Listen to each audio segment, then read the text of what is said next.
கடந்த மார்ச் 16 முதல் நடத்தப்பட்ட ஓப்ஸ் தீரேஸ் 4 புள்ளி சூழியம் ஒருங்கிணைந்த சோதனையில் இதுவரை 23.1 மில்லியன் ரிங்கெட் மதிப்பிலான டீசல், பெட்ரோல், சமையல் எரிவாயு போன்ற அத்தியாவசிய பொருட்கள் பறிமுதல் செய்யப்பட்டுள்ளதாக உள்நாட்டு வணிகம், வாழ்க்கை செலவின அமைச்சு தெரிவித்துள்ளது. நாடு முழுவதும் மேற்கொள்ளப்பட்ட 42,894 சோதனைகளில் 556 வழக்குகள் பதிவு செய்யப்பட்டு 161 நபர்கள் கைது செய்யப்பட்டுள்ளனர் என்று அதன் செயல்பாட்டு பிரிவு இயக்குநர் டத்தோ அஸ்மான் அடாம் குறிப்பிட்டுள்ளார். குறிப்பாக டீசல் கடத்தலில் சரவா மாநிலமும், பெட்ரோல் முறைகேட்டில் கிளாந்தான் மாநிலமும் முதலிடம் வகிக்கும் நிலையில் எல்லைப் பகுதிகளில் கடத்தலை தடுக்க காவற்படையினருடன் இணைந்து தீவிர கண்காணிப்பு நடவடிக்கைகள் தொடரும் என அவர் எச்சரித்துள்ளார்.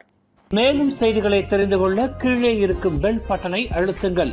உங்கள் மகிழ்ச்சியை வெளிப்படுத்த லைக் மற்றும் ஷேர் செய்யுங்கள். தொடர்ந்து திசைகளோடு இணைந்திருக்க சப்ஸ்கிரைப் செய்யுங்கள்.